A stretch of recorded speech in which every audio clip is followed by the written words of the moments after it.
stand for the pledge of allegiance. I pledge Allegiance to the flag of the United States of America and to the republic for which it stands, one nation, under God, indivisible, with liberty and justice for all. Thank you so much. Okay.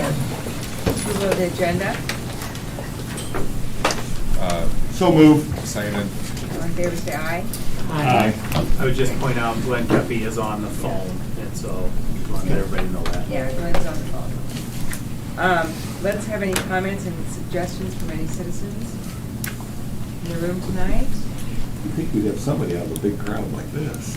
Come to the students. Students, would you please stand up and tell us what you're here for and who your teacher is? And go ahead, who'd like to start? I'm here for my government assignment, and my teacher is Mr. Marmion. Name? Jack Duncan. Thank you. Thank you.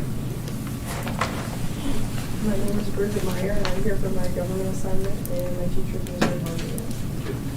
Thank you. I'm Delaney Fitzgibbon. I'm here for my government assignment, and my teacher is My name is Alexa McDaniel, and I'm also here for a government assignment, and I also have Mr. Marmion. My name is Norm Homework, and I'm her friend, but who's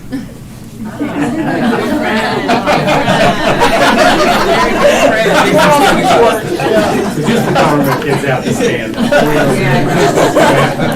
My name is Grayson Tufty. I'm here for my government assignment, and I have Marmion. Thank you. My name is Georgia Brunken. I'm here for government, and I have Mr. Marmion. My name is Kaylee Sheldon. I'm here for government, and I have Mr. Marmion. My name is Ariel Yeager. I'm for government, and I'm Mr. Marmion. My name is Ella Reneker. I'm also here for government, and I'm Mr. Marmion. My name is Colin Voss. I'm here for government. I also have Mr. Marmion. My name is Seth Edgren. I'm also here for a government assignment, and I'm with Mr. Marmion. My name is Isaac Copeland. I'm also here for a government assignment, and I also have Mr. Marmion. I'm Reese Cran. I'm here for a government assignment, and I have Mr. Marmion.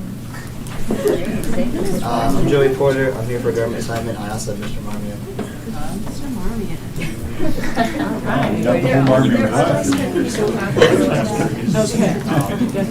is great. Now, tonight, after the meeting, please come up with your papers and we'll sign them, okay? Thanks for choosing Be the around 10 school o'clock. board. Yeah, versus- be around 10 o'clock. We're going to bring value to the Yeah. assignment. You picked the long one. The school board meeting. You get to leave after. All right. Glad you're here. Okay, anyone else in the community might be here who would like to say something? Yes, sir. Hi, I'm Darren Council. I'm not in government class. You're missing out. Yes, sir. I guess I just want to express a concern. I've heard recently that junior high is no longer requiring choir. It's become optional, I guess. I'm not sure where that comes from. I mean, I think choir has always been a requirement at junior high level, and it seems to me for good reasons. Making it optional just seems to me like kind of a disservice to the students. Leading into the fact that we have such an amazing choir program at the high school, and take an action that is, I think, without question, going to funnel fewer kids into that program. I'm not sure I see the logic behind it. Can we talk about why that decision was made? Well, that is a very good concern and question. Well, public forum is for them to hear, so I'll make comments, but we don't debate public forum. It's a chance for them to hear. I'm not looking for a debate.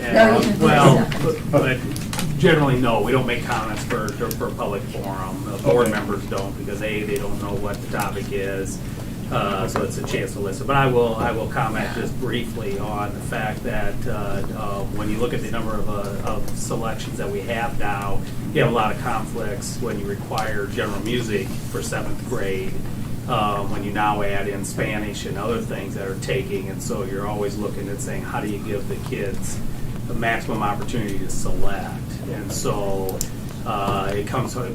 So if a kid wants orchestra and band, but has to take choir in 7th grade, you wouldn't necessarily be able to do that. And so it's really as much about how do you give kids opportunities to select versus requiring them to do it.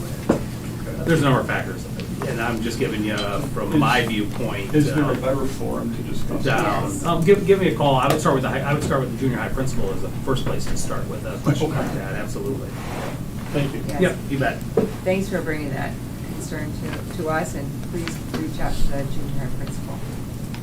That's good. Anyone else? Okay, well, if there is, everyone knows, hopefully you know, that you can forward your questions or comments or concerns to, that can be found on the YouTube link. And/or you can always email Mr. Studdy for any questions or comments and call him. So please do follow up on that though, sir. That's a good comment.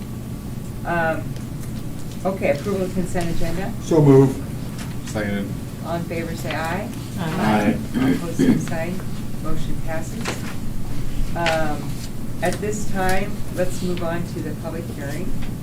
And it will be open right now for any comments anyone has in the public. So I'll just give just a little bit of background. The public hearing is required in order for us to borrow the $20 million against the SAVE when we ran the referendum for the $25 million of general bonds. We also talked about the $20 million of SAVE. And so the public hearing tonight is to hear any comments on the $20 million that we'll be borrowing on the SAVE. That's the 1 cent sales tax. So I make a motion to open the public hearing. Second. Favor, say aye. Well, we have to do- we need to close it now. Well, is there any public that wants to talk? All right, I make a motion to Yeah. close the public hearing. Okay, voice call, voice for a call. Frank? Would I? Maxwell, aye. Pratt, aye. Bergfeld, aye. Ditmer, aye. Okay. Any comments or questions or concerns of the board? Yeah? No questions? Okay. So the second half is for the board to approve the resolution in order to borrow $20 million against the SAVE. The resolution was read in our last meeting. The resolution is borrowing the $20 million and with the projects as stated. I make that motion. Okay. I think that needs to be. That's a roll call vote, Yeah, so yes. roll call. Frank? Would I? Maxwell, aye. Pratt, aye. Bergfeld, aye. Lindemann, aye. Ditmer, aye. Thank you. And thank you very much. Any questions anyone might have before we move on? Okay. Now, the best part of the evening is the recognitions. So many wonderful individuals, and we'll start with the Allstate Choir. We did a little bit of moving around so we can bring them in. You're gonna sing their way in?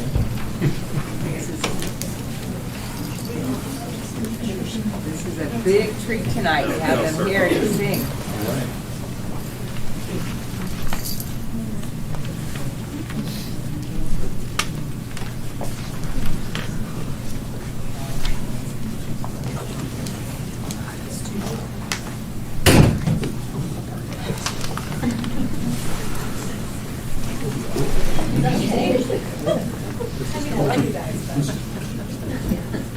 This is cool.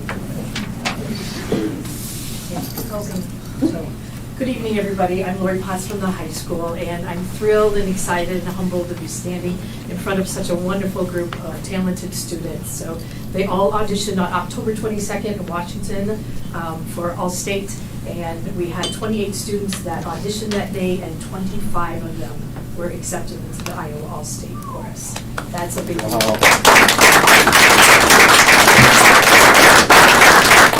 that a record? That is a record. Our record was 19 and 1 alternate. Good job to you guys, wow. So what does it take to be an All-Stater? Many hours of dedication, working together, supported families, spending a lot of time in the practice rooms. This year was probably the most challenging music we've had in a number of years. We had 3 foreign languages, extreme ranges, lots of difficult rhythm patterns, and our kids just kind of dug in and did what they were supposed to, and we had a great day. So I thought we should, we'll start over with Peter. Introduce yourself, please. Hi, my name is Peter Lacourt, and I'm a senior, and this is my 3rd year making it. He's a third. Okay. Wow. Joffrey. Hi, I'm Brianna Lindemood. I'm a senior, and this is my second year making All-State. I'm Matthew Anderson. I am a senior, and this is my first year making it. I'm Andrew Skinner. I'm a senior, and this is my second year making All-State. My name is Natalie Neighbor. I'm a senior, and this is my second year making it. My name is Chloe Schwab. I'm a senior. This is my second year making it. My name is Matthew Simmons. I'm a sophomore, and this is my first year. I'm Ava Hagedorn. I'm a senior. This is my first year. I'm Rachel Sorensen. I'm a senior, and this is my second year. My name is Luis Stavia. I'm a sophomore, and this is my first year making it. I'm Charity Bendixson. This is my first year making it. I'm Caleb Strom. I'm a junior, and this is my first year making it. I'm Anna Sophia Council. I'm a junior, and this is my third year making it.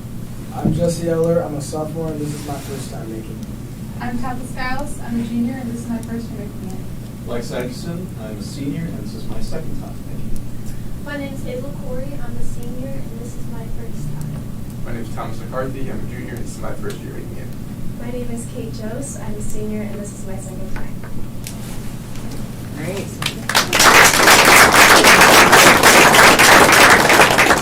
We'd like to conclude today by singing a short little piece that they auditioned with, America the Beautiful.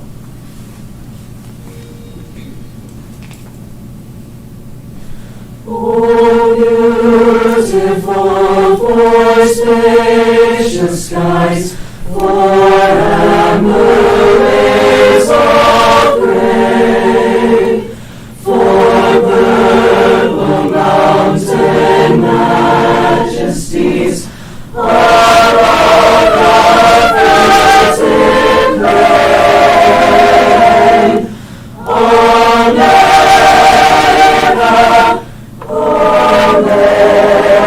America, Christ shed His grace on thee, and crown thy good with brotherhood. From sea to shining sea, America, America.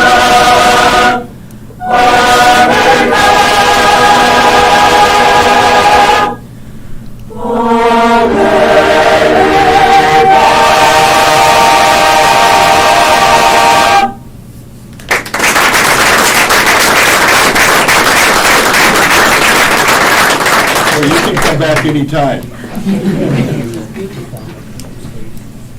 Saturday night, actually. Saturday night. This Saturday night, yes. Good luck. Thank you, guys. Good job. Thank you. Excellent job. Thank Good you. job. Keep up the good work, you guys. Excellent job.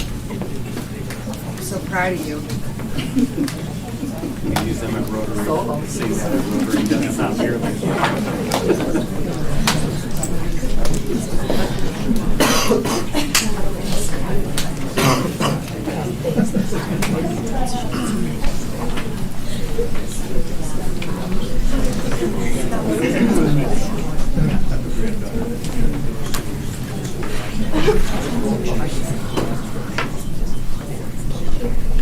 That was great. What a nice treat tonight.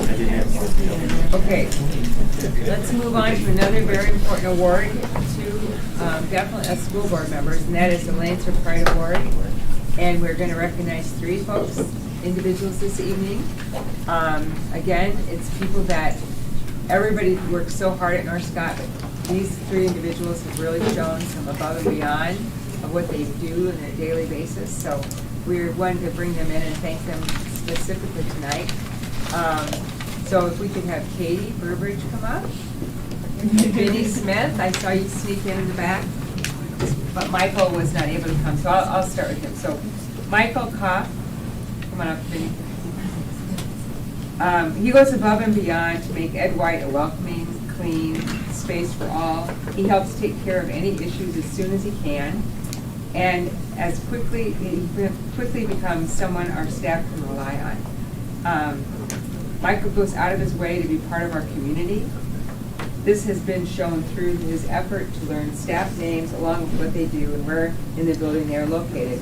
I would add that he also learns the kiddos' names. I mean, he cares deeply about them, and it shows. He jumps in to offer corrections for students, praising great behavior, recognizing them, and even learning sign language. So he's a wonderful person, and he could not come tonight. We'll make sure he gets his scoop. So Katie Burbridge, she's an instructional coach at Allen Shepherd, right? Yes. Katie is a pillar of support for teachers in her building and throughout the district at the K-6 level. She is committed to excellence in everything she does. She has played a vital role in improving our elementary curriculum, instruction and assessment over the past several years. Many best practices, I would say. Katie exemplifies what it means to be engaged, enjoy, and own her own performance at North Scott. In addition, empowering teachers and others is very important to Katie. She does this by making a positive difference in every day with her interactions with staff. She connects staff with the tools and strategies they need to reach each student that they need to. And Katie facilitates collaboration among staff. She helps staff feel safe so they can take risks, and they work toward continuous improvement. And thank you, Katie. It's glowing. So we have a little pin. I got yours. Certificate. Oh, good, for you. And Vinny is at John Glenn. She's an amazing teacher. Her highest priority as an educator is to meet the needs of each and every student in her classroom. Her warm, demanding demeanor makes her classroom expectations clear for all students. I see her going above and beyond to meet the students' emotional and academic needs. We all do. Vinny has been a teacher leader for several years. She constantly demonstrates professionalism and knowledge. Her experience in education combined with her wonderful resource, and she's an advocate for all students, and I'll add to both of these guys, they have great personalities, and you light up the room when you're in it, and we know that. So thank you to Vinny. Thanks to both of you. Thank you. We appreciate you.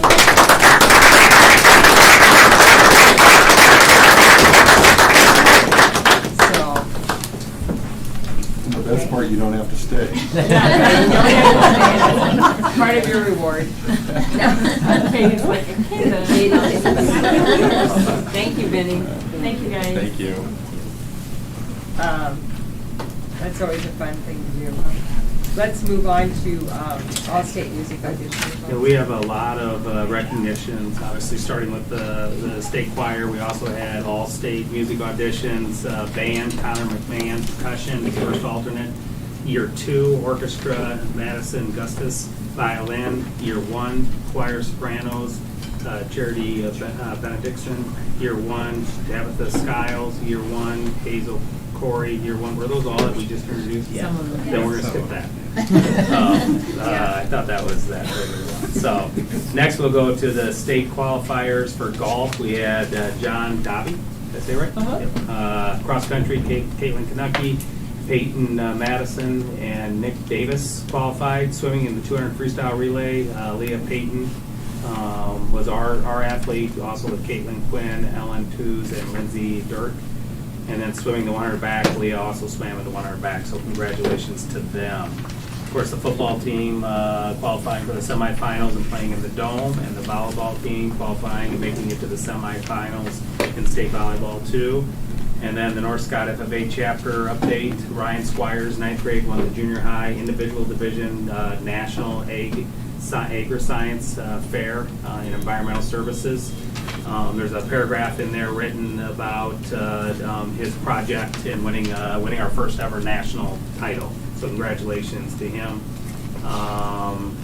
The chapter also earned several other awards, including 4th place rating in the area of upperclassmen division of food science category in the National FFA Egg Science Fair. Team members were Taylor Mahue and Cole Wessel. Chapter also earned all-star rating for the 5th year in a row through national chapter, 3 out of 3 stars. 6 students earned their American FFA degree, the highest honor that the National FFA organization can bestow on a student. Awardees included Evelyn Bauer, Grace Bergstrom, Cole Clausen, Chloe Engelbrecht, Abby LaFrenz, and what did you call it? Sandra. Thank you, Staub. Clausen is also the first Pleasant Valley School District graduate to receive this honor. Students also presented the Iowa in the urban chapter, convening to discuss challenges and solutions to make agricultural education accessible to all students. representatives were Mia Gomez, Olivia Freed, and Lola Johnson. So congratulations to all of them. It has been a heck of a fall for our high school in the amount of success and athletics, extracurricular, fine arts, and everything that they do. So congratulations to the high school on such a successful fall. It's a great group. It's neat to recognize so many. Okay, any comments from the board on any of this? No, we're all very proud of them. Yeah. I think every sport was represented, wasn't it? We had every sports state tournament was represented by our school district. Isn't that this year, amazing? So that is amazing. Yeah. Congratulations to all of them. Definitely. Okay, let's move on to something more exciting, the bills. Just about. No. This evening I have $478,809 worth of bills presented for approval for payment. The items I have to highlight include a payment to Greenwood Cleaning System for $10,675 for a riding floor scrubber. See, that's exciting. A payment to Riverside Technologies for $81,886. That was a partial payment for the 21-22 wireless update project. And a payment to Solution Tree for $6,800 for on-site professional development for the November 7th PD Day. Thank you. Joe. Any comments or questions? From the Motion to board? pay the bills.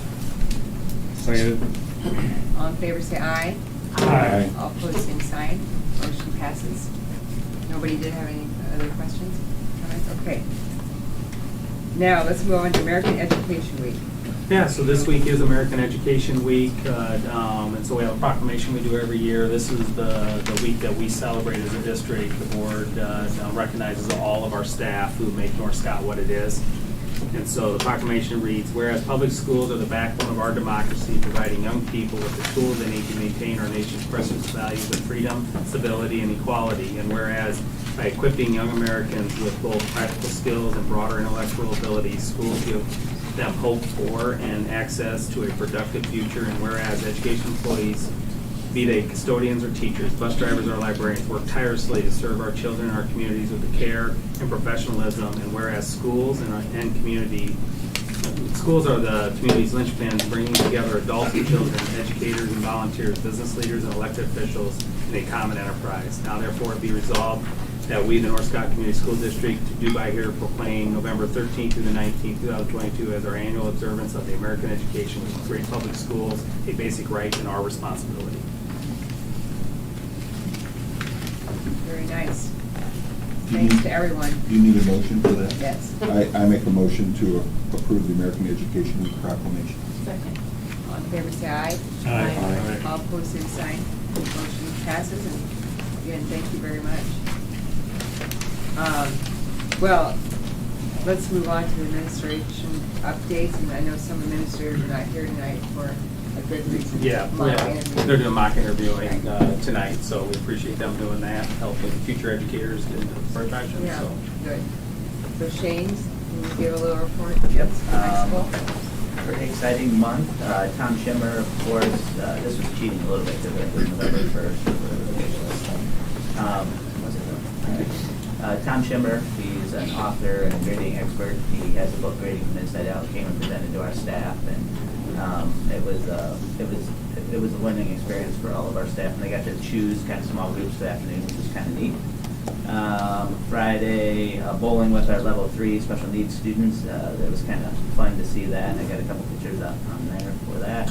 FCA had Operation Christmas Child going on 2 Saturdays ago. And then our last regular season performance for the senior marching band, which they always have a little fun with. And then the North Scott Singers recorded for the Christmas performance to be aired on TV, and I'm forgetting the date, so I apologize about that. Then we have, the jazz concert went on. We had some conflict. There's always so many multiple things going on, so Joe went to that for me, and at the same time as state cross country. And so thank you, Joe, for going to that. Harvesting the ag plot, which I think is really neat for me to think of kids that are, the experiences they get by doing that. And then, of course, all the help that it takes to have them do that well. Treasure Tuesday is a program where general ed students intermix with Miss Unwin's students and they have some fun together on Tuesdays. And then Lansing Productions, of course, the play that goes wrong was unbelievable. One of the better plays. Excellent. Thank you, Shane. Chad, the junior high? Yep. All right. So we just wrapped up our fall season, and we had around 250 participants, so it was excellent to get all of those students involved. And our winter season has begun. We have over 95 students participating in girls basketball and wrestling right now, and we're working to get that cheerleading coach because I know there's some excitement there too. We took our entire school over to the high school auditorium, so thank you, Shane, for being a gracious host. Meep Geese came. We had a professional actress that portrayed Meep Geese, talking about her experience with Anne Frank, and so that was amazing. And I'm not going to lie, I was a little hesitant. We have 545 students, and it's a more of a somber assembly, and they did fantastic. So we were very excited to share that experience with our students. Down below that, we had some 7th grade science blood typing in the classroom. Only a couple faints, so we came out on top. And then our FFA National Convention, some pictures there with Courtney Wiedemann, who has done a fantastic job of growing our program, taking a group of students down with the high school program, and you can see them there representing with their sharp-looking uniforms on, and did a great job down there. And then also, they had an activity at the Cinnamon Ridge Farms where I was not there, but it was a lunch outing, I believe, John? Yes. And they did terrific, and so we had an awesome picture of them there. They did an excellent job of presenting. They basically present projects that they have out at the farm, and then lunch is provided at the farm. And this is a lot of times their first time, so they get tentative, and the chicken gets loose or whatever, but it went very well. They all enjoyed it. I know that. They talked about it. Then we had our orchestra fill our monster concert. That was my first experience with that, and it was amazing. Dressed in costume and played amazing music. And Linda Hoppy was doing a great job with that, leading the show. Our band concert with 7th and 8th graders, and with our numbers participating in band right now, I know it was a little congested going in and out of the concert, so we're going to look at some logistical things for next year, but it's a good problem. The kids did great, and we had a ton of people in our gym for the concert. Then down below we have the Opus Honor Choir. We had 20 students that participated in that. That's a picture of them doing a great job with choir. Parent-teacher conferences. We had over 1,132 points of contact. So parents could come in for face-to-face, get a phone call or an email. And so our teachers did a fantastic job of reaching out. And our band guests, we had some professional artists come in and actually perform for our band students. And then also when students were having individual lessons, they were critiquing and helping support the students, and the students really enjoyed that. And that takes us to, we had our Veterans Day Assembly last Friday.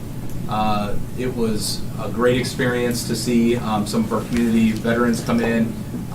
Students and staff were there. Molly, thanks for coming. It was the first time since, I believe, pre-COVID.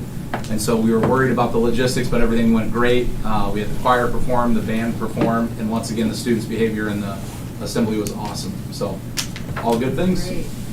Good, Chad. A lot of stuff. Good stuff. Carrie? Ed White, our Halloween parade was successful, and we enjoyed some of the last nice weather that we have in Iowa. Our parent-teacher conferences, we had over 97% participation rate, which was great. Everybody chose face-to-face. We did offer that virtual option, but everybody chose a face-to-face. Last Thursday, Rita Hart had our 2nd, 3rd, and 4th graders putting on a terrific music program. It centered around honoring our veterans, and I had numerous emails and just that face-to-face. That was a terrific program, and we appreciate the streaming. We had some grandparents who even reached out from Dubuque who were able to enjoy the streaming, so that was nice to hear. And then one of our family's activities where we're across grade levels, students donated just under 500 boxes of cereal. They decorated a card, wrote a note to the family who would get them, and then the counselors and a couple of us administrators took them over to the North Cass Food Pantry. So that's quite a few boxes of cereal, and we were glad to see their participation in that. Great. Thank you, Carrie. Good job. Yes? Yeah, we identified 17 exceptional Eagles for the month of October for demonstrating the life skill of responsibility at Neil Armstrong. And I get the opportunity to call those families, and it's always one of those great things that I look forward to doing. And it's always kind of, I never know the response I'm going to get from parents, because sometimes there could be a negative that I have to call, and they always hold their breath for a little bit, but they're like, and it's always a positive for those types of things. So I enjoy doing those things. So, but we identified the positive things those kids are doing. Again, Halloween parade was a success, seeing the kids in their costumes and just seeing them having a good time, and the amount of families that came out to support their kids, and it's just good to have everybody kind of resuming that normalcy back face to face and doing those activities. Our 4th and 6th grade music program is next, it's actually Thursday, or no, it's tomorrow night, the 17th, that's Thursday. Second mistake I made today, oops. That's at 6:30 in the high school auditorium, so that's on Thursday. Also, we had 3 veterans come talk to different classrooms on Friday last week, just to talk to them about being a veteran and what it means to be a veteran, and just some different stats that went along with it. But it was awesome to have those people volunteer to come out and just talk to some different grade levels. I know the kids enjoyed it, and it was fun to have that experience for them. And then our spelling bee is November 21st. So that's just coming up, and there's just lots of things going on here, coming up with the holidays, and continuing with that educational mindset. Good. Thank you, Tim. Good job. Chad? Yeah, a lot of similarities, obviously, to the other buildings. We had our Halloween parade as well. It was a really nice day. The weather was almost hot for kids in costumes, but take that versus what we're having now. Parent-teacher conferences, we had a great turnout as well with ours. Appreciate all our parents taking the time to be a part of those conversations. Our music program is coming up. It's going to be on next Monday, a week from today, at the high school. It's the Broadway Beat. And then I wanted to thank just a couple people. Lisa Huber and Angie Clayton helped lead our Invent Iowa and Lego League at school. Invent Iowa was just getting going, but Lego League, we had 49 students participate this year. And really thankful for all the volunteers that helped lead those teams. And then similar to Tim at Neil Armstrong, we had 25 students that were nominated to be Shepherd Stars this month at school. So recognizing those kids. Good, Chad. A lot of good stuff from all of you. Any board members have any comments, questions? Okay. All right, let's move on to the MTSS presentation with Heather and Bernie.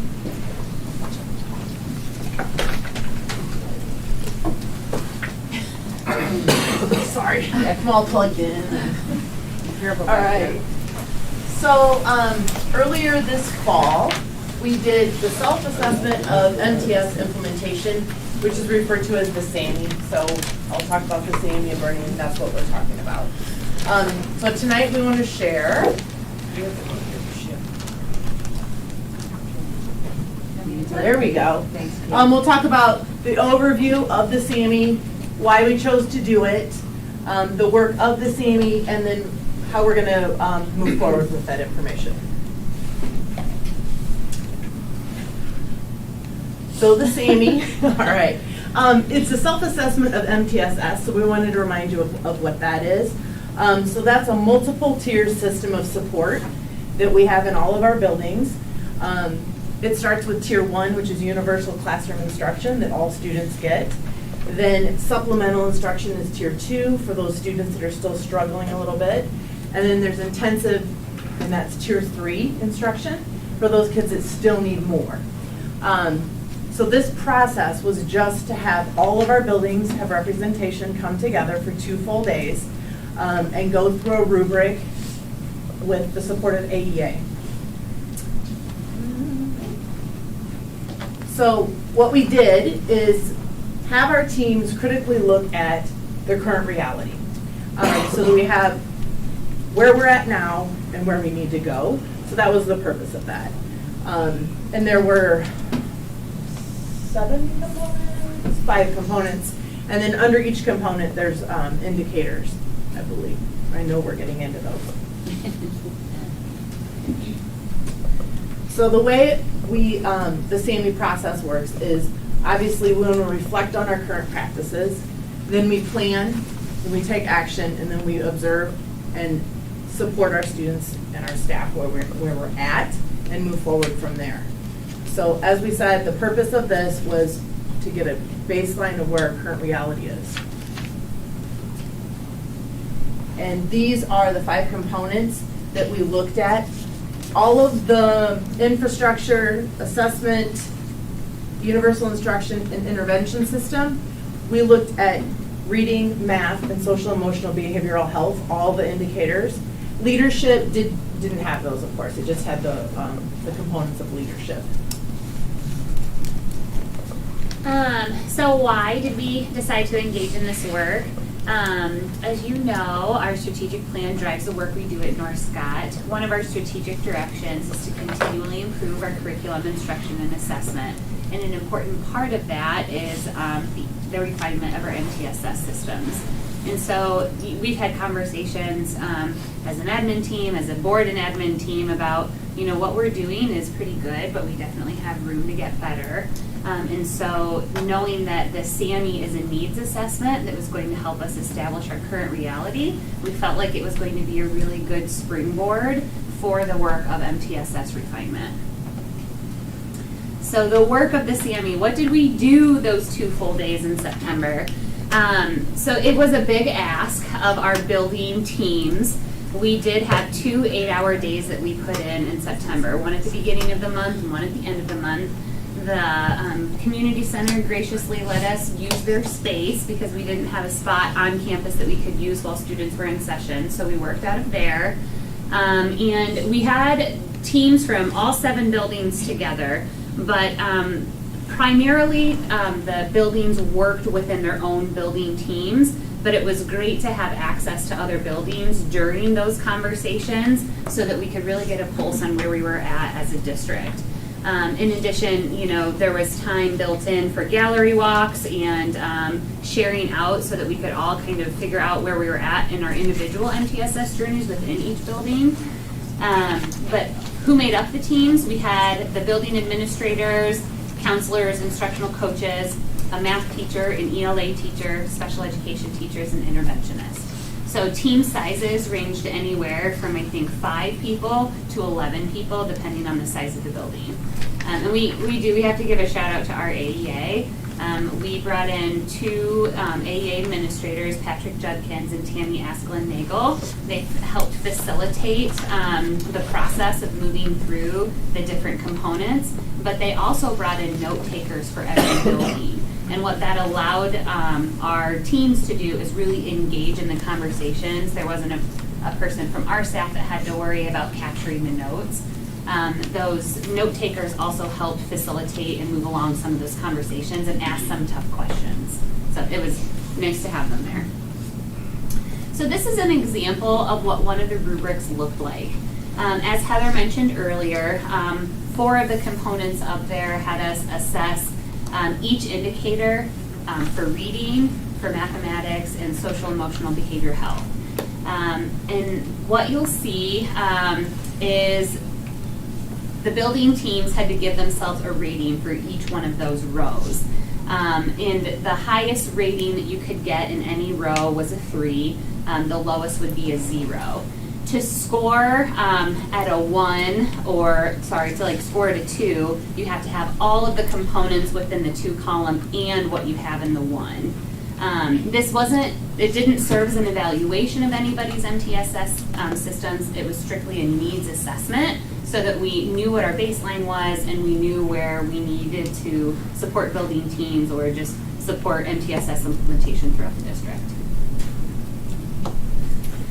I got into this a little bit already, but this is just an example of how you would score yourself on a rubric. So this rubric is specific to an anchor within the leadership component.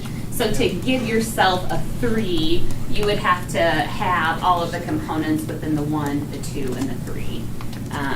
Sometimes teams gave themselves a 2 because they were missing just a small component of what you might need to get a 3. But again, that just showed us, okay, with one small tweak, we can move this over into the 3 column just by making some shifts and making some improvements. So how were those days broken down? That first day, it was a lot of background information about what the SAMI is and how it's facilitated and how to use our wonderful note takers and some of the documents that came along with the work.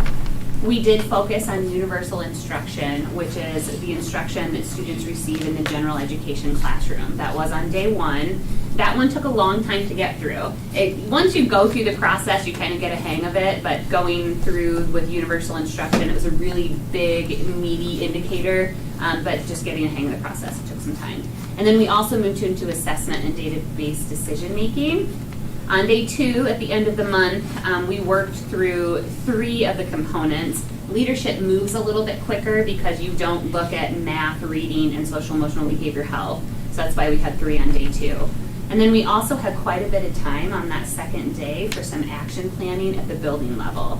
So based on all of the evidence that we had, all of the data that the rubrics displayed, teams then had a chance to build up an action plan. And we had them really think about what are some small wins that you can get immediately by making some shifts, and what are some of your 3 to 6 month goals and 6 month plus goals for your building. At the district level, we had access to everybody's note-taking documents, and so what Heather and I did is we were able to really synthesize all of those scores and plug it in to see what the trends were throughout the district. We tracked each indicator and each sub-indicator, and we looked at the average. After we moved through each rubric within each component, building teams did take time to process their key takeaways and possible next steps for each one of those components. So we looked at those and again looked for trends. And again, we had those built-in times for that sharing and the gallery walk so that other teams could see what other buildings were talking about. So moving forward with everything we did those 2 days, we created a district subcommittee, and that's made up of at least one representative from each building. So we have admin, coaches, counselors, and teachers, and then Bernie and myself and Patrick is our AEA administrator. So we're all on that team. The purpose of the subcommittee is to help align the 7 buildings, that overarching umbrella of MTSS, even though each individual building still has their own, they might have their own methods and some things they do different, but we wanted some common language. So the 3 tiers, we need to define those 3 tiers so that we all talk about the same thing when we talk about a tier 2. Also define the MTSS team roles and responsibilities and what is a class-wide intervention. We also, we're planning, we only had the first meeting on the 9th and the next meeting's coming up. So we're just at the baby steps of this work, but we want to have a district-wide articulation of the process and the referral system in the buildings and create a flow chart for the district level. So like if you're here, where we would go, and if you would stay in a tier, if we'd move on to the next tier and what data would be needed. We want to have a consistent message for all of our buildings, and then we want some templates. For example, an intervention document, that's where we actually document the interventions that the students are in. And we want a common template for that. So if a student moves from one building to the other, or from 6th grade to 7th grade, or 8th to 9th, we have that common documentation that can go right to the student. If a student were to move buildings in the middle of the year, we can immediately send a document, and those interventions can start in the building in which they're going to start attending next. And again, working on some agendas, referral systems, and one of the biggest things we want to work on is how do we measure the impact of our MTSS systems. After we do all of this work, how do we continuously monitor what we're doing and refine the work that we need to move forward. Building level work, like we said, that day, they prioritized and started planning. Since then, they've met as building MTSS teams and started moving forward.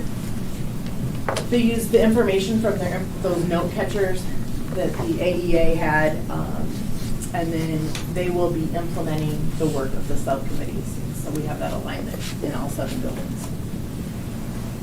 Right now, we want to take some time for you to hear from 2 of our buildings as to how this process went for them and next steps and how it's been working since then. So, if you didn't notice, I have one tie and one shirt, apparently, because that's the same tie and shirt I had on in those pictures. So thanks for sharing those. That was great. You just look so sharp. Yeah, thanks. I appreciate that. So our team thought the process was really beneficial. It really highlighted that we are really doing good work in our buildings, but with, like what Bernie said, with a few little tweaks, we can go from that 1 to that 2 or even that 3. So again, it reinforced that we're doing good work, but we can always get better, and I think that's what we want to strive for, is never content, always getting better. One of the major takeaways that we took, that Neil Armstrong took away, was that we needed more people on our MTSS team. We didn't have enough people on there, and we didn't have enough people around the table. So that's been one major adjustment that we've changed and gone back to the table of getting 2 additional people on our team to help give us some different feedback and some different input, and meeting more regularly. That was something that it's kind of fallen by the wayside just because of timing, and I think COVID had to play with it. We lost 2 people, and we just never replaced them. So it was a good opportunity for us to go back up, tighten up what we were doing with our MTSS process, meet more frequently so we can do additional better things for kids. Making sure that, and then one other thing was how can we provide more clarity to all of our teachers in our building, and that's something that I think is coming from the district level and with that subcommittee that's going to provide some additional clarity, and that's something that our teachers are looking forward to, and I know that we're looking for that as well, so that we're that unit district and we're all working collaboratively together. One other big takeaway was the social behavior emotional behavior health. I didn't get that acronym correct. It's just that there's a lot of work to do with that, and making sure that our kids are in it academically and then also social emotionally as well, because we know that's a huge element for our kids, and we want to make sure we're doing the best that we can for our students, and it shouldn't all fall on our counselor. We want to make sure that our counselors are supported with everybody in the building, because there are kids when they walk into our building. They are all of ours, just not the counselor to help manage the social emotional behavior health, but our teachers too. So what are we doing to help facilitate and support our students in all areas in our building? So it was a good process. I enjoyed it, but we've got some work to do. But I think that overarching, we're doing good work, but we can always get better. all right, Junior high, all right. So a lot of the same takeaways that Mr. Green just talked about, but at the junior high level, we wanted to focus on kind of the current structures that we have in place right now. And so at the end of the school day, we have what's called our boost time. So we have 30 minutes of the school day built in. And as a group, we discussed how can we be more strategic and data-driven in regards to identifying those students that needed support.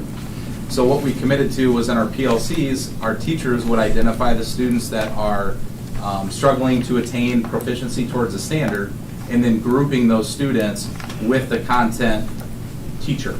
So putting a group of 15 students that are struggling towards a language arts standard with a language arts teacher. So they would get 2.5 hours of additional instructional time to make growth towards those targets. And so that is a big takeaway for our building. Now the challenge is we have 450 students that their schedules are changing every 2 weeks. So it is a logistical challenge to get all of that accomplished. But once we kind of looked at, all right, what we're currently doing, we didn't like rebuild anything. The PLCs are meeting. They're talking about where are the students in regards to the standards. So once we kind of got that aha of we're already doing these things, now it's just strategically scheduling students to get those supports. So that's what we're on right now. And what we're seeing is, I mean, naturally, 15 students are going in, getting an additional 2.5 hours of instruction, and they're growing closer to the target of proficiency. So the proof's in the pudding with that. We're still kind of building what does it look like for enrichment too, because as we know at North Scott, the scores for students are awesome. So what are we doing for kids that are proficient and then providing those enrichment opportunities there? So that's one of the major takeaways we had in regards to our system at the junior high.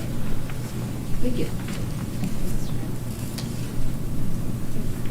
All right, so like we said, this work is never done. So we're going to be constantly reflecting, planning, acting, and observing as we go along. And the subcommittee, I don't see that as something that we just have in place now to get the work off the ground. It's something that will continue. We might not meet as frequently, but to help do those check-ins and when we get that fidelity piece, how do we measure the effectiveness? That will be part of the subcommittee that helps monitor and look at that stuff as we move into the future. Any questions? Good stuff. Is this a pretty new model, I mean, as far as the subcommittee, right? Yes. We just met for the first time. Yeah, that's what, I love it. Other districts have gone through the process. Some districts are, they have to go through the process. We chose to, just because we saw that it would be a way for us to deliver MTS systems. So going into the future, what does it look like as far as gathering those groups again, or groups together again? I know you did it twice in September. What does that look like for the rest of the year and then the beginning of the following year? I don't know if we'll have to gather all 7 and under the same roof again. If we do, it might not be like within this year or even next year because that subcommittee has representation from each building. Because once we have that overarching alignment as a district, we're hoping that the work in the buildings, then we can come in and support each building. That's not to say that it wouldn't, you know, in a year or so, we bring everybody back together. Just kind of depends on how. If you get turnover. Correct. Then bringing people up to speed might be. Yeah, and I think the leadership in the buildings would kind of let us know, like, when they're feeling that we might need to all gather again. The rubrics are there for us, and so if we were at a point where we felt like, you know what, let's take another look at where we're at, let's get another grasp on our current reality, we can use the rubrics again and have each building team assess within their own buildings, but then come together as an admin team or the district subcommittee just to see where we're at. So we have some things in place to kind of build capacity with that. Nice. Any questions? No, thank you very much. This is exciting work, and I love the subcommittee, and they're going to bring good ideas, good momentum. Okay, let's move on to committee reports. So there's just 3 committees that had met since the last time that had board representation on there, or our board committee. So I just have a brief summary of each one. So if there's any questions that you'd like to ask, I can answer some questions. Do you want to read them or? I'm not going to read them. Okay. They're included in the packet. They're really just the overall summary for SIAC facility and health committee. Who's on the SIAC? Go ahead. I mean, I know the other 2 committees might be helpful if we have the names of the who met. Who's on the SIAC committee? The SIAC represents like 20-some people, so it's a representation of every school building, and then we have business representation, retiree representation. So that's the one that's required by state law. I would even not want to start trying to name off my head everybody that was there. We had, I think that night, 12 people that showed up for them. And so that's a meeting that either 2 to 4 times a year we meet with that committee, try to get some feedback. So like school calendar was discussed to see if there was feedback on that. The next one could potentially be us looking at some different data points the board might be looking at too. So. How often does that committee change in terms of? They have 3-year terms, and so then I reach out to the principals, say if their children moved out of the building, just to, hey, could you give me some more names?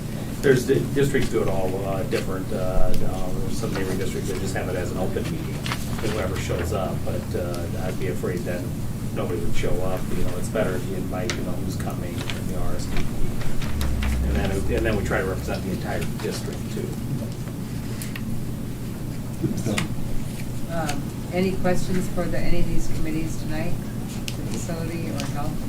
I think that's, again, the wonderful strength of North Scott is that we do these committees, and it's very important to have it. It kind of studies things thoroughly. Study. And brings it before the board then. And empowerment and help other people learn more about these situations and concerns. And Can I make a suggestion on the next one, that we take the bus bids and put them at the end of the meeting so Luann can get the most out of the meeting, her last bid? Luann won't be here for the next one.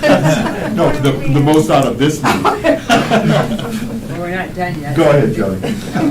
So anyway, it's good to have all these committees and You're welcome. keep involved. So let's move on to old business and the bus bids and recommendation from Luann, and our newest supervisor, Derek Hamilton's here as well. So we are going to miss you, Luann. Go ahead. Thank you. So anyway, we opened the bus bids in October, and we were just doing 2 buses because they have increased in cost compared to what they were when I first started here. But anyway, as we went through the bidding process, it has become quite aware to us that we really are in need of another wheelchair bus. So we would like to convert one of those, just a regular bus, and make one of those that we bid for into a wheelchair bus. Additional cost of what was it, $11,500. So we only had one bid. It was for school bus sales. We're the only ones that sell propane. So I hope you guys looked at the revised one. Anyway, so we would like to accept the bid from school bus sales. It'd be $288,912. And that would be for one 71-passenger regular bus, and then the other one would be wheelchair equipped. So that would give us 3 in our district. How many seats is the wheelchair one is If regular all the size? seats are in and we don't actually need it as a wheelchair, 42, I think. You could seat 42 people in it. If you take out the seats, you could put 4 to 5 wheelchairs in one bus. And then I don't know how many seats are left. I don't know for that one, but we can't use it as like a regular route bus if we wouldn't need it, but the indicator is we've got kids coming in that are gonna Yeah, need we have a wheelchairs. number of elementary students who are in wheelchairs right now. We have a number of 3-year-olds that either will be getting an IEP or will have an IEP between now and next year. That will increase that amount. You think that's enough? For 3 buses? Time will only tell. You know, it's so hard because people are so mobile. You know, right now, this year there were 11 3-year-olds who are going to enter our system by the end of the year. Typically, with an IEP, typically we have 1, 2, or 3, sometimes none. So that's very unusual. And then next year was the prediction 13. 12 so far. Is it 12? 12 more But next not year. every one of those students have a wheelchair, right? No, but we know of like in 4, I don't know about the next year, but 4 this year. 2 we kept at Davenport, pushing them in for now because they had the program already set up for their high needs. And so time will tell. Again, it's how where they live, how we can use the routes and what they have. But 3, have we ever had more than 3 in all your years? You used to only have 1. And so, yeah. So I think it'll be enough for as far as routing. We might just need to be a little more creative for field tripping. You know, that the schools might have to coordinate that they can't all have a bus if we need one during the middle of the day. Right. Yeah, we're on schedule, we're on track with the schedule of the school buses, replacements. I think so. Yeah. If anything, I'd say we're a little ahead. Yeah, we looked at it. Remember, we got the big grant, so we ordered 4 in 1 year, then we skipped, and then we ordered 3. And when we look at the age of our fleet, now every route next year will be propane. And so we'll be getting that out, and our fleet's fairly new. You know, we don't buy leased buses, we don't buy used buses, and so, and she's right, the costs, what we used to get 3 buses for, we now pay more to get 2. And, you know, maybe prices will go down. Now, remember, we're always we pay a little bit more for propane anyway, but the cost for running that propane pays itself off in a very short period of time compared to using diesel. So, it's definitely in our financial favor over time to be buying propane. Luann, do you have any concerns? You said that the low bidder on this one, like they're the only ones that sell propane. Is there any concern about them trying to be too greedy? Anything like that? Oh, I don't think so. Not with, especially with the salesman we have right now. Dwight's not here because he's on vacation, but he got our last year buses at a lower price. And he did that just because of the years that we've gone through. We have a good relationship with them, so we're not worried about any price count or anything like that. No. I think they're the only legitimate true propane, the Roush, whatever. Or one days. It is the best system for propane. There's a few other companies out there, and electric in the northern half of this country. I'm not sure that, I know there are some districts gonna give that a try because they basically get most of that paid for, but the winter takes your mileage and just drops it dramatically. So it'll be interesting to see over the next year, especially this winter, because there's some local districts using electric, but the infrastructure is expensive. So send also fuel bus to go pick up the kids on the EV bus. Yeah, I don't know how electric's gonna work with the current technology in winter, you know, you lose your miles big time trying to heat that thing and drive it, so. But we talked about that, but right now but I would agree, our relationship with the company, and when we compared to diesel, the price is where it should be. Okay. I just asked about the extra because, I mean, it's 11,000, it'll probably be more the next time we go. I want to outfit it if we can give up the seats, and that's an option. But if we think we're okay with, what we have, then that's fine too. Yeah, because you're also losing capacity too, though, right, for regular routes, so, but yeah, we'll be fine with 3. 3 gives us a lot of flexibility in how we run routes if they were. I make a motion, we accept the bus bid. Second. Okay, all in favor, say aye. Aye. Opposed, same sign. Motion passes, thank you. Thank you. Terry. Thank you, Luann. Thanks for being here. It's getting late. I thought you had Mr. Marmion. A what? You had Mr. Marmion, you have to stay Oh, with no, everybody no. else. I don't have to my Hey, papers. we don't have to leave tonight. We might have a question. Thanks, Luann. Last night. Her last day was actually last Tuesday. So. Can't wait to get out of here.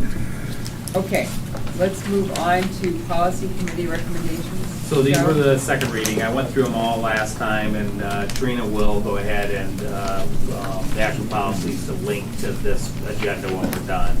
And they are in the previous agenda. I know you would have had them for. So, and the basic information is on there, but we're recommending that policies be approved as presented to the board. Motion to approve the policy committee recommendations. Seconded. All in favor, say aye. Aye. All opposed, same sign. Motion passes, thank you. New business, service in Rome and Athens. What is Yeah, that? so it's a service, one of those educational trips. We put it on for information only, so the board is aware of it. It is not a school-sponsored trip. None of the trips that we take through ETS, they're planning and they'll promote it on school. We don't, there's no credits given, there's nothing really attached to the school district other than we want to keep our board informed if we're advertising a trip like this in the school setting. And so we asked to put it on there, and so the documentation's there. They'll plan it out and see if they get students to sign up, but cost is on their own. The district doesn't fund anything or anything like that. Nor is there any liability for that. There's no liability. The district covers no liability for that. There are educational trips through that company that our teachers will sponsor for service type of projects, but they're not required, not covered by us. But it is still important for the board to know because a lot of things happen for the information on during the school time. So. Great. Thank you, Joe. Let's move on to SBRC. Jill? Thank you. I have 2 items tonight. The first application of the SBRC, they're both annual items. We've seen them in the past. We can request modified supplemental amount for increased enrollment, open enrollment that was not on the prior year count but was on the current year count, and then LEP programs beyond 5 years. By making this request of SBRC, essentially gives us additional authority to spend. It's adjusting our budget. There were 13.9 open enrolled students out on the fall 2022 certified enrollment. That was not on the fall 2021 certified enrollment. And 2 LEP students served beyond 5 years. The first one, the maximum request is for $100,455, and the second request is for $3,113.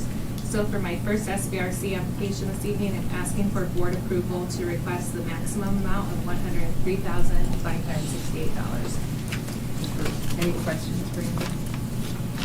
Make a motion to approve. Second. All in favor, say aye. Aye. All opposed, same sign, motion passes. Okay, Jill, the next one. Yep, my second request to the SBRC is for costs for the LEP Limited English Proficient Program that are in excess of the weightings that we originally received, so we're reflecting back upon the prior year. And that calculates out to be $58,172, and I'm asking for board approval this evening to take this application to the SBRC as well. Any questions from anyone? As a point of clarity, Frank pointed out, the last one, I think it says roll call vote. Do we need to? Oh, yes, sorry, Yes. Frank, thank you. Yeah. Roll call vote. Would I?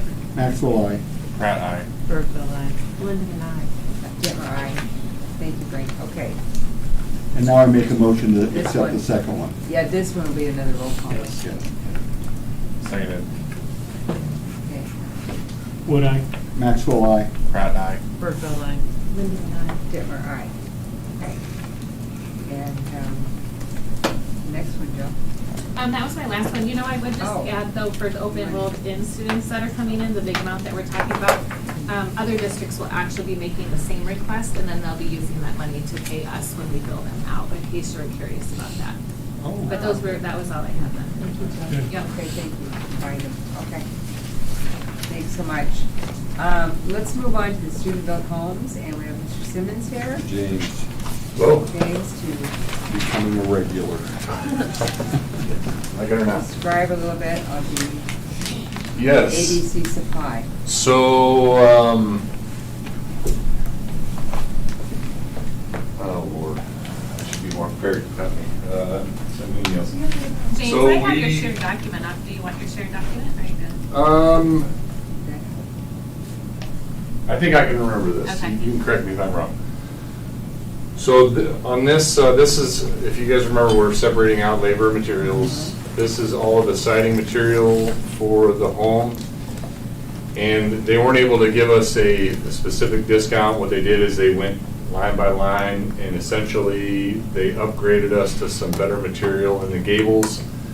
So you have that shake-looking material rather than the board and batten that we're seeing on a lot of homes these days. So they upgraded some materials, and then we ended up with, Jill, does it say about $1,500? Yep. That we For saved discounts. over the original cost. So that saved us some money, gave us a better material. So that's where we're at on this one. But the total fee is $7,056.04. Make a motion to accept it. Second. All in favor, say aye. Aye. All opposed, same sign, motion passes. Let's move on to the Rainer door bids. On this one, we got a little nicer door, and then the original bid, and then they agreed to donate all their labor. So they'll be installing everything, no labor costs. And Motion to approve. what's the price for that? $2,530. Okay. Motion to approve. Second? Okay, all in favor, say aye. Aye. All opposed, same sign, motion passes. Okay, QC Cabinetry Plus, James? Yeah, so you're gonna see two bids here from QC Cabinetry Plus. Mark Kriz, he's been supporting the program. He was one of the people that helped us to originally get the North Scott Student Built Home off the ground when we were, back in 2013, when we were still participating in the Davenport Student Built Home. So he's been with us all the way through. So you're gonna see two bids here. He helped us to shave, I don't have this exact number. We went to the drawing board, changed some cabinet doors, changed some door styles. We're really competitive in terms of design. We think we're right where we need to be with the rest of the homes in that area. Shaved a lot off of our original price because of the changes that we made. And then he's just got, he's always given us a 20% discount off of everything. So there's a 20%, there's $1,364 discount on all of, I believe this one is the doors and trim package. So total cost of $54.57.49 after the 20% discount. Okay, let's I make a motion on that. There's another one that. They want them separate. We want to You want separate. Yeah, they want them Okay. separate. I make a motion to approve. Seconded. All in favor, say aye. Aye. All opposed, say sign. Motion passes, thanks. Okay, the second, The second's for all of our cabinet, all the cabinets of the kitchen, the bathrooms. Once again, we were able to change a few things, to remove a few cabinets, and he gave us the 20% discount, which amounts to $26,2188. Our total cost is $10,487.55 for our cabinets through the whole house. Do you ever write thank you notes for doing this kind of stuff, taking 20% off? That's a good question. So one of the things that we're doing this year is we're trying to make sure we're acknowledging people on social media. We're having a sign currently made for the front of the building that's going to show everyone that's contributed, along with the amount that we've saved. We're going to a little bit more clearly recognize people at our celebration this year. We got a long list of ways that we want to say thank you. We haven't always done that in the past. Now that we have a little more time, we plan to do a lot more. Good. Make a motion to approve. Seconded. in favor, say aye. Aye. All opposed, same sign. Motion passes. Yeah. It's always good to have local, we appreciate theirs. Yeah. And James, thank you again for all of the legwork you do. Yeah. Well, we got some great local companies that are really buying into the program. So Yeah. thanks for Thank you. thanks for your recognition. Thank you. Yeah, you are Thank doing a you. lot of extra work. We appreciate it. They got the Thank roof you, on it James. this week. Oh, the so roof's before on. snow. Perfect timing. Roofs on, windows come in this week, and we're just in time You're to gonna be close that dried in. puppy up. Awesome. And how many students again this time? 24. 24, 24. yeah, okay, the same. All right. Super. Thanks, James, for being you. here. All right, let's move on to the softball complex timeline. Yeah, so it's exciting, the first project is finally getting underway. So the timeline is take the bids out on the 17th, go out to bid. We'll open the bids on the 8th, and for the September, or the December board meeting, we'll be approving hopefully the softball complex. And tonight, looking at getting approval for that, and then all holds well, ground unfreezes in the spring, we will break ground and get going. So tonight, we're just looking for approval for the timeline. Motion to approve. Seconded. Any questions from anyone? Okay. All in favor, say aye. Aye. All opposed, same sign. Motion passes. Thank you. 28E agreement between North Scott School District, Bettendorf, Central DeWitt, and Pleasant Valley. Shane? Yeah, Shane, before Shane started, he's definitely the expert and the leader on that. Him and a number of our staff worked hard for 2 solid weeks to get the $1 million regional grant. Part of that grant also requires a 28E agreement. But even probably 5-6 years ago, Shane had been working on this with our sharing with Davenport and ROTC and trying to figure out, well, they want to charge this and well, we have this. And so Shane is definitely a leader in the region doing this and has the most amount of knowledge when it comes to the college credits and 28E agreements and stuff. So I just want to acknowledge him for his work. Well, thanks, Joe. Yeah, we have a good team. So this is just an agreement that we kind of negotiate back and forth for about a week and a half with other schools. We used to charge 1.3 times the supplementary weighting, and what we're proposing and what they've approved is moving that up to 1.5 because we know it is a new facility, so it would be 1.5 times supplementary weighting. And then if it is a concurrent class, then you'll also add on the cost of the CCIR, the college class. So it's not all going on to North Scott. We'll be getting some funding from them as it's institutions. They've PB approved it on Monday, or last Monday, and then the others are approving it today. We needed to have 4 schools on here counting us because that's what it took to apply for that $1 million grant. And so although we have 4 schools, this will actually apply throughout the region. You know, anybody that's in our regional planning partnership can do the same thing, and we'll keep proposing that and taking it to their boards. But we needed 4 in order to raise the grant for the $1 million. Yeah, so. Say the other thing that all the classes out there that students are participating in would have waiting to them then because it's a regional center. So for example, we talked about that vet tech certificate program. Well, that's not going to be a concurrent courses because college credit because they don't, Eastern Iowa doesn't offer it. But it would be a certificate, national certificate program, but would still count as being weighted. So that money would then be generated as a result of having those courses there. And so, if you want to get into the details and want to ask more questions, there is a link to an example of what I shared with the board superintendents and stuff. I would say the other thing we didn't do, because you may have heard, like the regional centers that DeWitt and Clinton and in Muscatine, Eastern Iowa owns those facilities. So in order for them to do it, they ended up making an arrangement that every school guarantees a number of seats. So for example, DeWitt guarantees that when theirs opens up, they're going to have 50 students go there. But part of that means they're paying $2,000 a year for each lease. They call it a lease agreement, so their Pebble can pay it towards the use of that facility. And so we haven't, none of these districts have guaranteed any number of seats. And so I know that can be confusing if you've heard about this guaranteed seats or that and that. That's not the kind of system that we have set up. And here in Scott County, our district included, there was no way we were doing that. The majority of the stuff that we do, we teach on our own campus.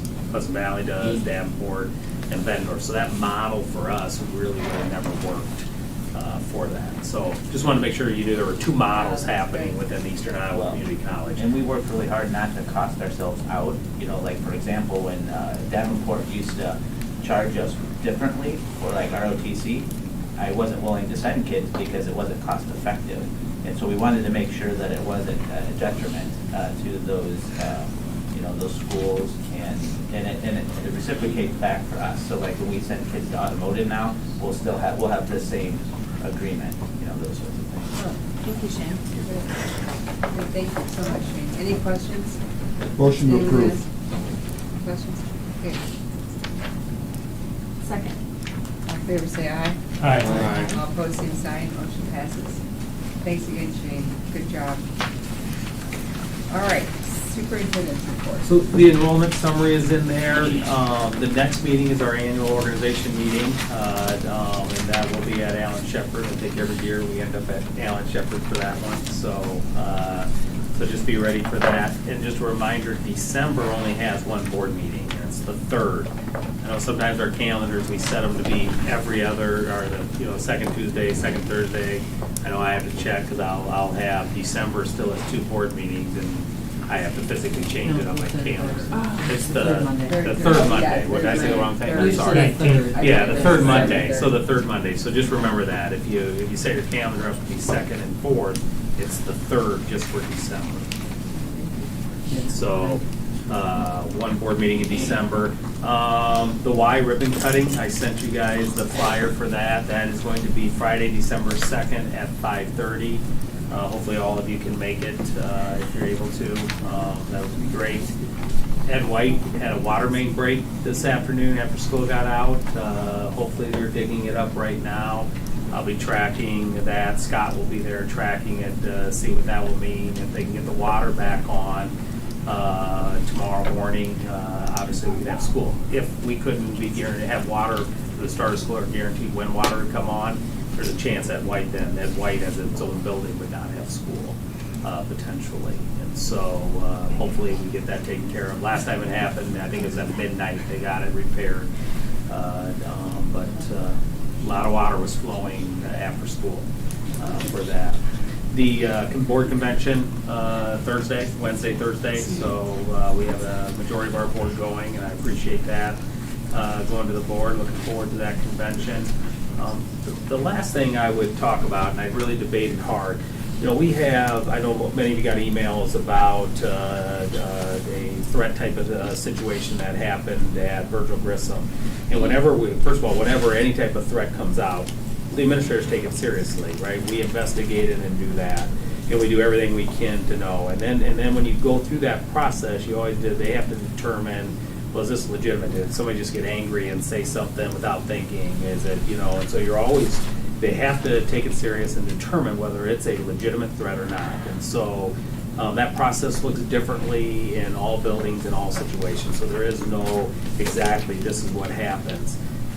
What ends up happening for us is, so if a principal may determine, you know what, there's not even close to being legitimate, but these few kids know about it, or this class, we want to notify those parents. But you're always judging is how many people want to know, how many people do you want to know, based off of also protecting the student who made the mistake and other people may be involved.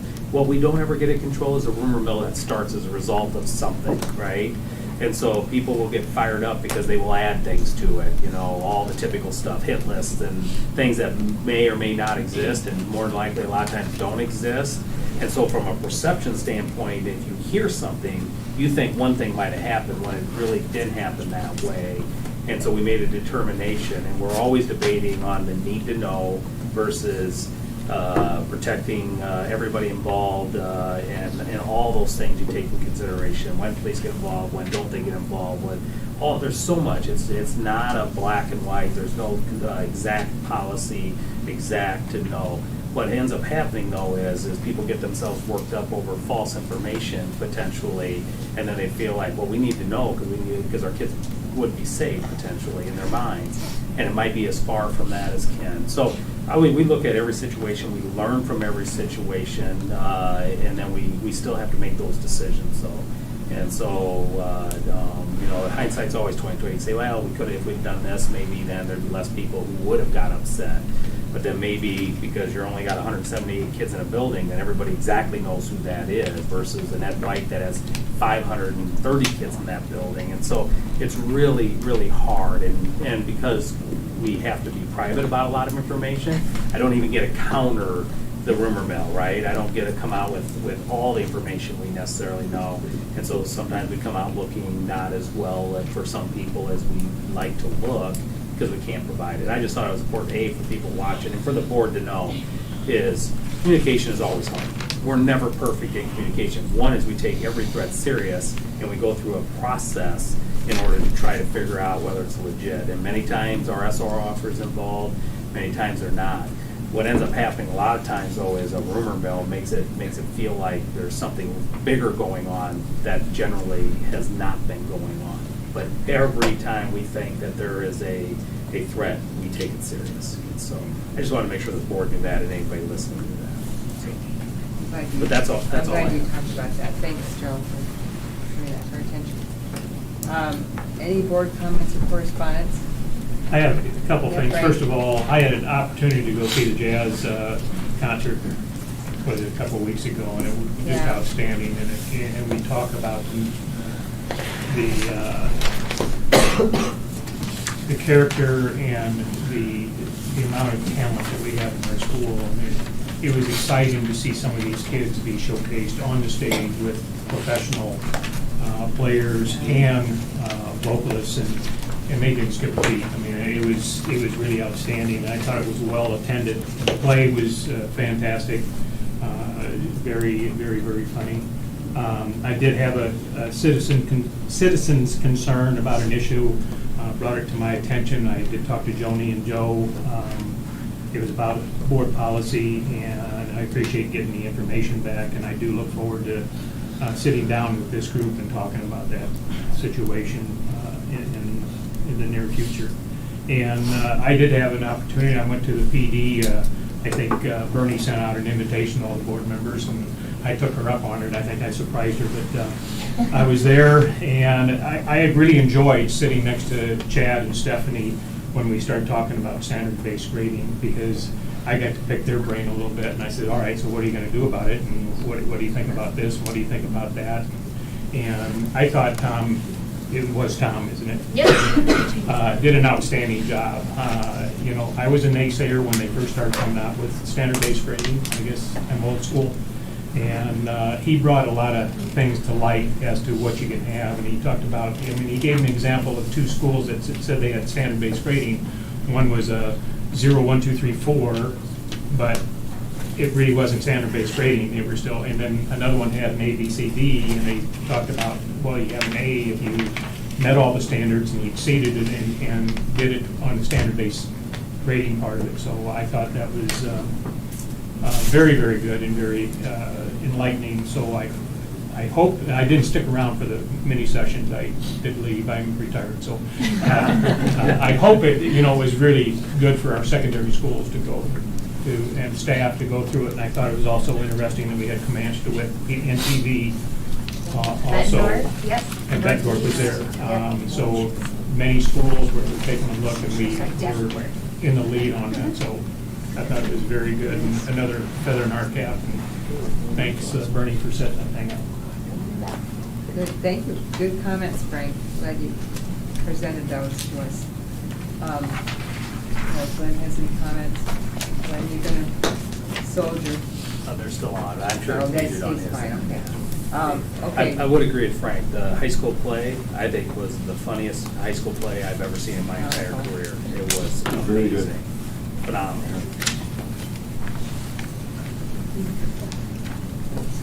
Yeah, Joey, I'll just say that. Yes, Glenn. It's been. Go ahead. Say something. Yeah, go ahead. It's been amazing the way North Scott has grown and keep on growing. In my opinion, you're doing a lot of things right. And I'm anxious to see the next couple of big projects that we have. YMCA and the agriculture building. I know that our kids go to the extra point to when you get sweet corn from them, you can count on it, some of the best that's in the county. So we've got tremendous system, the teachers and administration and kids that I think we got to be proud of. It doesn't stop there. We're nice about some of the expansion and some of the things that will promote better opportunity for kids, children.